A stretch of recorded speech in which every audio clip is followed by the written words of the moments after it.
Do you think technology is just for the young? Think again. In this episode of the AgeTech Podcast, we're diving deep with Dr. Brittne Kakulla, the Senior Insights Manager on Technology at AARP, breaking down myths about older adults and technology. And trust me, you will want to hear what she reveals about artificial intelligence and the future of digital technology for the 50 plus. Hello and welcome to another episode of the AgeTech Podcast. My guest today is someone whose work I've been following religiously for years, Dr. Brittne Kakulla from the AARP's research division. You probably have read some, if not all, of her reports. Probably also have been familiar with the tech trends and the 50 plus reports, which are in annual reports that are probably among the top most important reports for anyone in the age tech space. And I'm very excited to have Brittne on the show today. Brittne, welcome to the show. Oh, wow. Well, thank you for that introduction. Like, wow, you really boosted my confidence here. Appreciate it. It's what I'm here for. I'm curious, could you share a little bit about your background and your origin story and what even got you to becoming a senior researcher for AARP?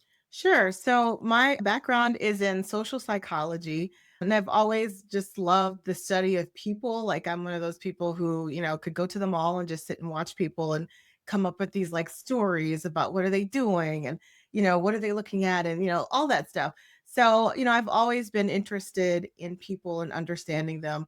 And, a big part of social psychology, we think of like the ABCs of people. So, it's like affect, behavior, cognition, how people think, how they feel, and what they do. So that's always been an interest of mine. And I've been at ARP for 20 years in various roles, looking at various topics related to older adults. And I've been focusing on technology. I've been a part of the tech trends research since 2018, but it really became like this, important annual study that we're focusing on at COVID time. So, you imagine like everything that was happening at COVID, and we really needed to know like what's going on with older adults. We had brands that were coming to us, like how can we engage? How do we reach people? So that really brought a new level of importance to the research. There's, I just have so many questions. I wonder what was like the initiative stage of this report? Like, what even got your research division focused on publishing this report on an annual basis? Because I assume it requires a lot of heavy lifting on your part. Yeah, it's an annual report. I actually start planning in April for this. I try to what's going on, what's happening in the technology field, what kind of changes do I think are happening. I also look at the previous year's report to see like what was the media play, what data points were really interesting, like what got talked about a lot, what didn't, but I thought it was going to get like a lot of play. So there's a lot of the back planning into like what is the research going to look like for the current year. And then there are some modules that are consistent every year. So that's to get a read on like device ownership, social media, things like that. But every year, I also try to include like a new module on like current events or, something new that we need to keep a pulse on, things that we don't have a lot of data points on related to consumers. So about 2 years ago, we added a question on digital literacy. And that's because, I noticed there's a lot of different ways that digital literacy is defined, but there's no like national number. Like there's different states that have it, there are different organizations that have it. It changes throughout the year. So I wanted to have something that we could track and we could trend. So that was kind of, how that question got added. And, this research has been around since 2016. That's when we did our first tech study. And it really was just like a pulse check on device ownership. And, like back then, only 55% of older adults had a smartphone. So it really was like, how are they engaging with technology? Like, what do we need to know to connect with older adults? So, that's kind of when the research started. And I don't think initially it was going to be an annual study, but things changed so quickly that it became like, okay, well, that was last year. What did this year's numbers look like? And then that evolved into this annual study. And then, like I said before, COVID really put a level of importance to this because, like, what do we need to know? How people are connecting? How can we understand how they're connecting? What are some of the barriers that we can address to ensure that everyone has access to technology, that they can connect with friends and family. They can connect with services that they need as well. So all of that added to just the importance of the research. And then, so at this point, this 2026 will be the 10th year of the research. So I'm kind of think of like, like a look back, retrospect, comparing 10 years. But, if you look back, even during COVID, we still were focusing on devices because we were still seeing, device ownership was lagging compared to younger adults. So, you saw a lot of adoption with younger consumers, and older adults like weren't quite there yet. But COVID like just changed all of that. So, for the top 6 devices, there's parity now between older and younger adults. So, there's some multiple price points for different devices. So everyone can get something related to, the different types of main technologies that are out there. So now I'd say the focus is on digital services. So now that people have devices, and 91% of the 50 plus have a smartphone, which is very comparable to the 18 to 49 year olds. So now that they have these devices, particularly these phones, what are they doing? And again, how can we ensure that they're able to use their devices to get the most out of it, and that they're aware of all the things that are out there for them, the resources, the tools that can help them do so many things, can help them connect with family, can help them manage their health conditions and connect with the health providers. One of the things that we consistently found, there's a lot of research out there about chronic health conditions that older adults have. So there's age related decline that everyone just experiences, and then there's some like chronic health conditions that can be managed and that can be helped. And technology is like such an opportunity to use tools to help people manage those things. So, but there's still kind of a disconnect between what's out there and what people are using. So that's kind of like where my attention is right now, thinking about digital services and growth in some of those areas. That actually brings me to my next question. How do you choose sort of among the new modules that you pick and have to pick and choose for each and every year? How do you choose what is the new module that you're going to focus on, or new multiple modules? Because this year you mentioned there was chronic health conditions, and there were also a caregiving module on Yeah. this year's report. How do you pick and choose? Because there's so much to choose from. Yeah. Yeah. And it's a little bit of art, a little bit of science. So I try to look at, what's happening in the field, look at secondary sources. So I like some of the future casting resources that we have. One that's stylus. So like in January, we released this joint report with CTA looking at smart home tech. And one of the deliverables for that, you can find this on the website, is a stylus report that is specifically for AARP looking at smart home tech. So I like those, future casting, like what is going to be relevant in the future to older adults? What are some of the things that we need to be focusing on now? I also think about just our population and AARP, like what are we focusing on? We've got a ton of caregiving resources. We have like a caregiving site on the .org. So understanding caregivers is really important to us. So, I'd be remiss to not include that because that's part of, our wheelhouse. And again, it's just what else do I think is relevant, or what's going to be relevant to older adults. So we had, looking at some of the tech categories, there was a piece on brain health technology this year, and not a lot of use, or I guess I should say not a lot of adoption yet. So I think that that's a space where there's an opportunity, because we've consistently found that this idea of staying sharp and being able to contribute and maintaining your independence is super important to older adults. And this technology is out there that can help them do that. So it's like, let's learn more about what's available and how that could help people, and what are some of the barriers to them for adopting that. So, the modules are determined by talking to stakeholders, looking at existing research that's kind of out in the wild, other organizations. I like to look at Pew, like I mentioned, some of our futurist vendors that we have. And the New York Times, they have like a really good tech weekly article that they have. So I like to look at just different stuff to give me ideas of like, what do I think is relevant here? And then also looking at, what did we see in the past and what do I think we should focus on next? So, was the brain health report an example of something that you initially thought to include as a module, and then you realized this is way bigger than a module? Let's just create a separate report for that? Because I feel like there's also been an inflation in reports over the past couple of years. So, there are more reports coming out each and every year. Like every month, I see a new report. Well, from AARP research, we are a research department of there's about 40 people in research, and we are looking across the spectrum of experiences for older adults. So, yeah, that's not surprising that you'll see, a bunch of reports because we've got a lot going on. So, because there's a lot going on because, the population is getting older. And on one hand, industries and brands are just starting to take notice like, oh, yeah, we should probably learn more about this or demographic, and we should probably get smart on this. I was just at South by last month talking about older gamers. And like there's so many stereotypes about older gamers because the industry has like ignored them. And now they're like, oh, they're going to be like a huge part of the population. We probably should learn more about them.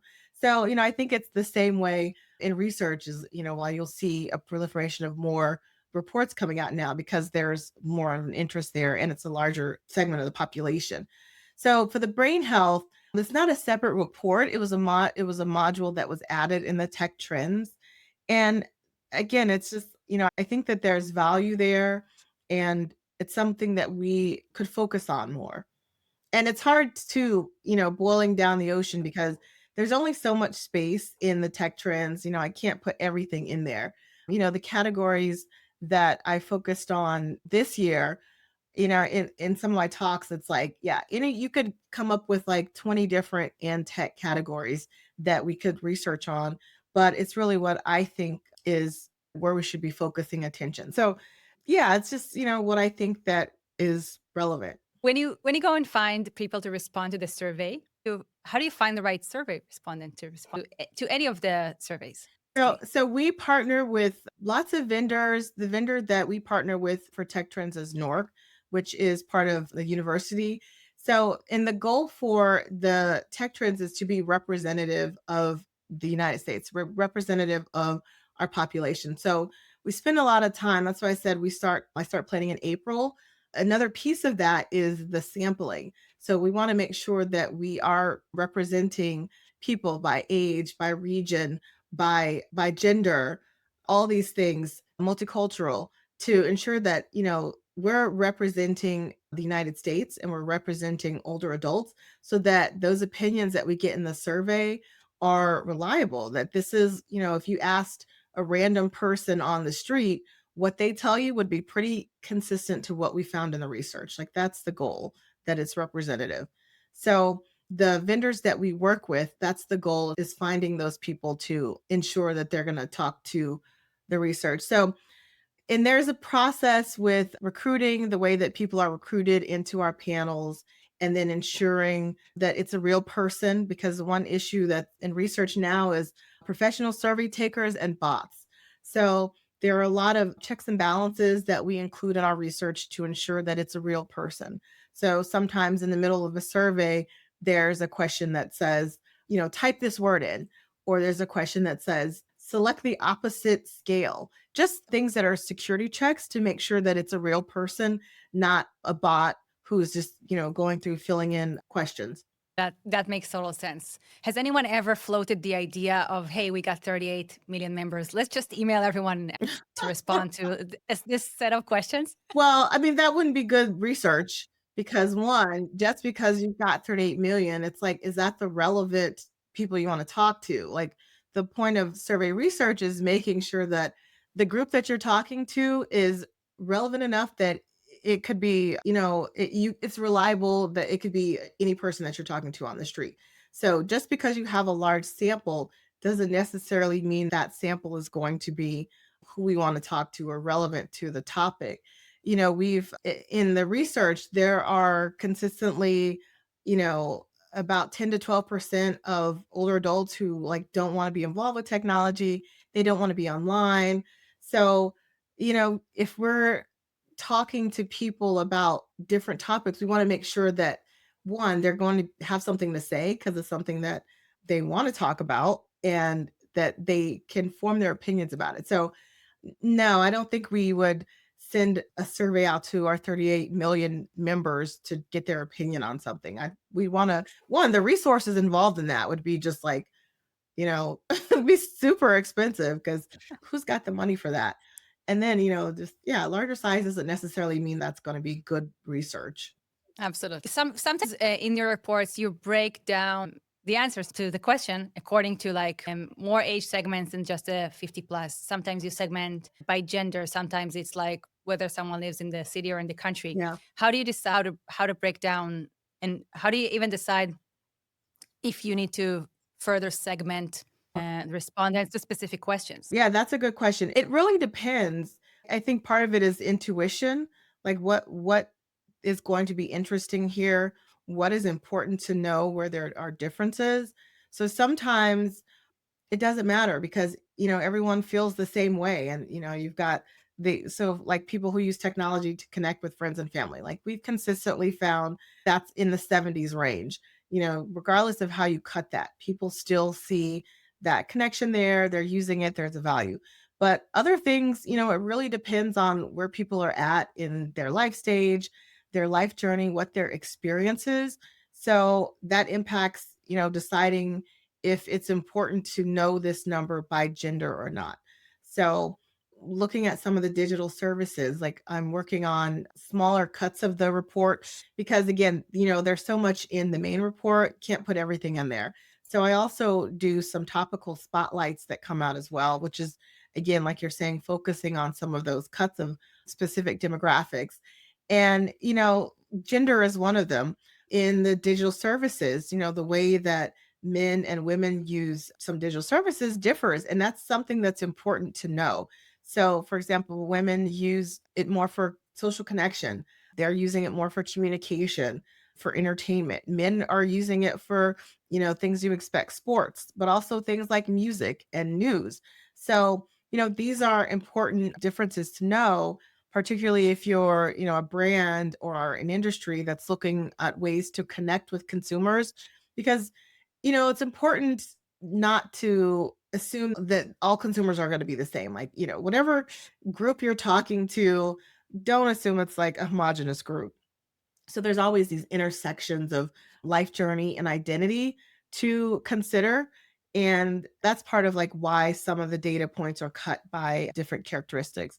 And, particularly for age, there used to be, I would say, it was a much sharper like tech cliff, if you want to call it, where at 65, you would just see like adoption just drop. And as time has gone on, that has softened. It's more like not like a cliff, maybe it's like a steep or like I don't know, slope. So, I think that's important to look at tech by age because it's not just that age is, a driver in adoption. And actually, when we've looked at digital literacy and comfort with tech, age is not the main driver. It's how people feel comfortable with technology, if they trust the information that they get, and also how they learn about tech. So, people who are in the workforce, those who have younger ones, friends and family, they're more comfortable with tech because they're exposed to a lot of different things. So it's not just that, someone's an older adult and they're not going to get how to use a smartphone or, they're not interested in like a VR device. There's a lot of variables there. So that's part of deciding that. Yeah, that makes a lot of sense. And that you like eventually would have to be using your researcher's intuition Yeah. to like make those Yeah. decisions.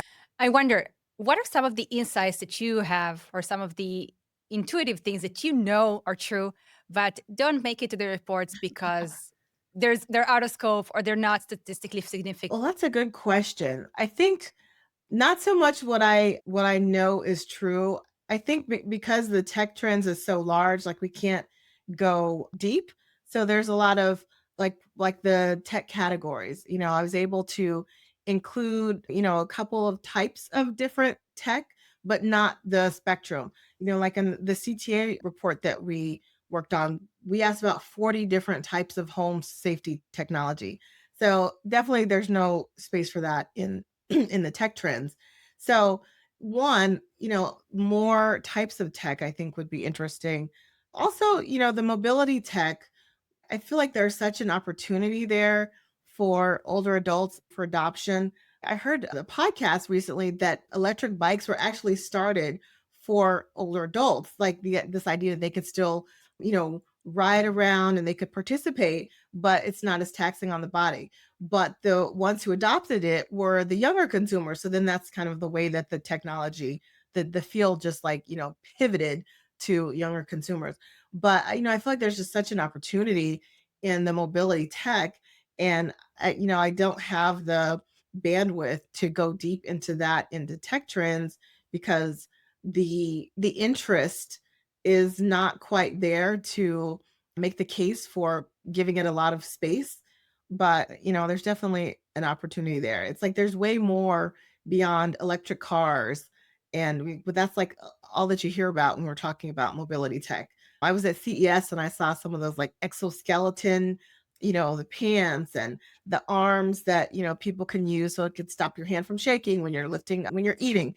There's like so much other stuff out there that I would like to look at, but, don't have space for that in the research. Fair enough. I wonder, we're conducting this interview in March 2025, and you said that you start planning for the next year in around Yep. April. Do you already have sense of what new modules we could see in the 2026 report? Well, so the new modules, not quite, but I'm thinking with this idea of a retrospect.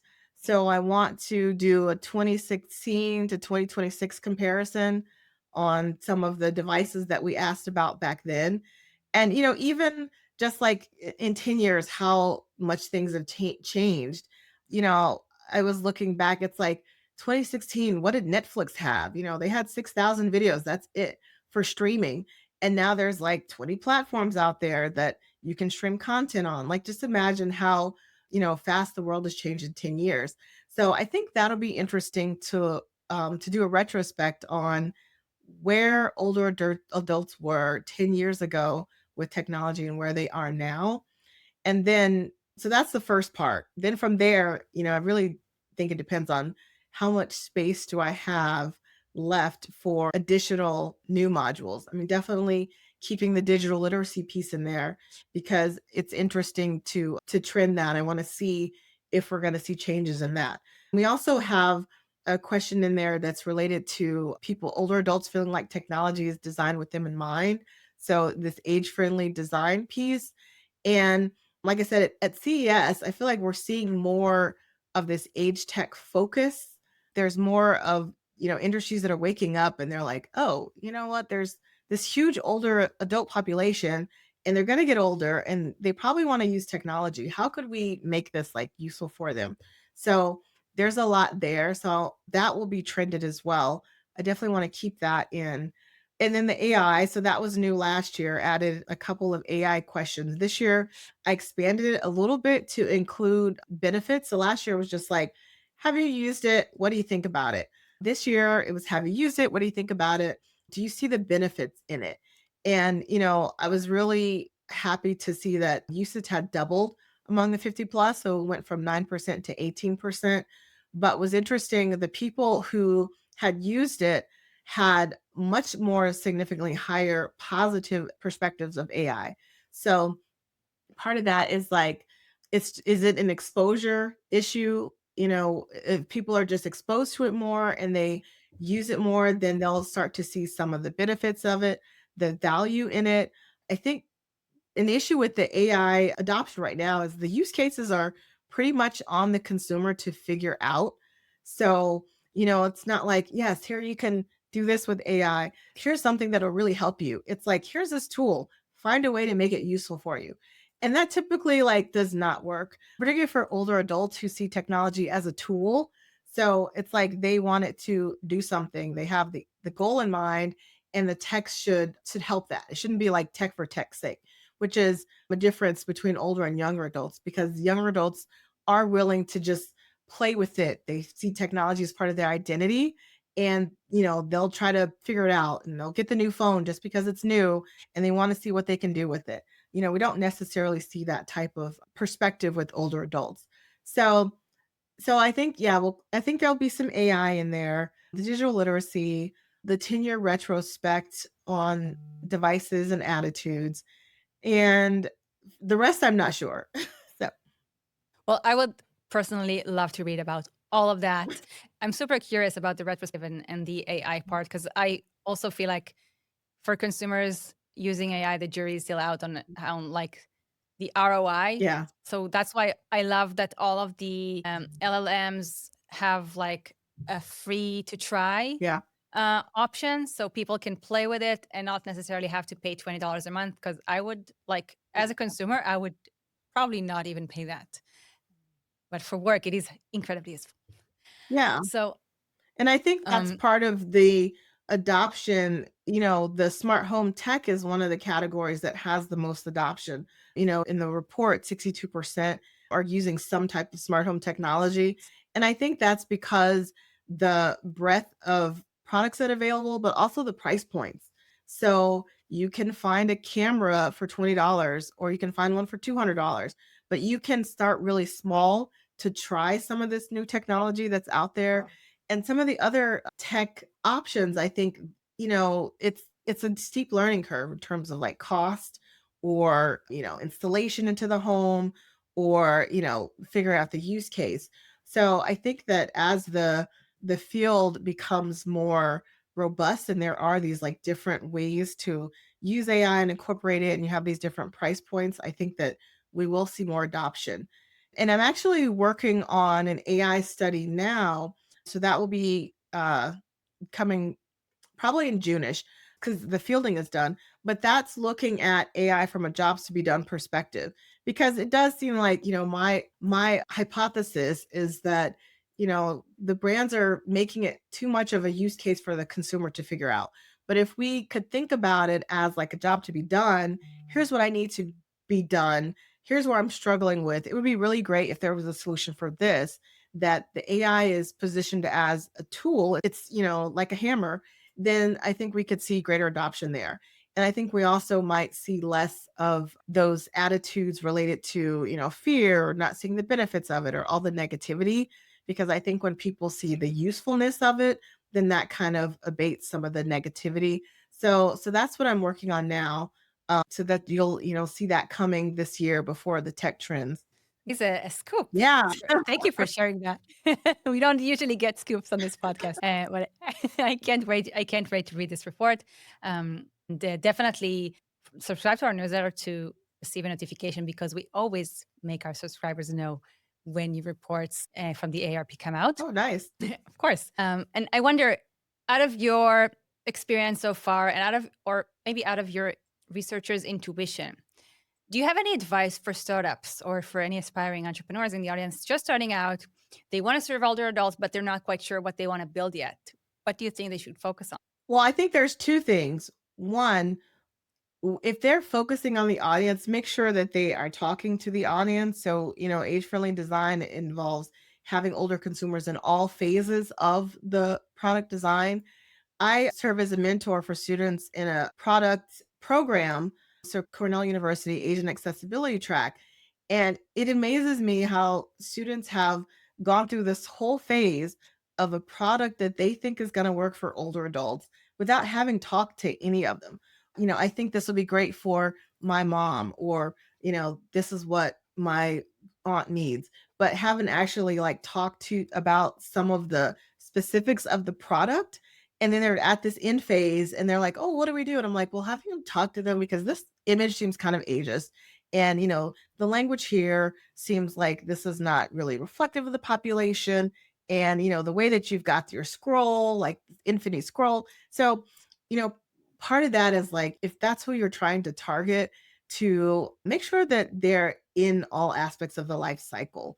And then the next piece, really going back to the jobs to be done, like what is the problem that you're trying to solve as opposed to the solution that you want people to use?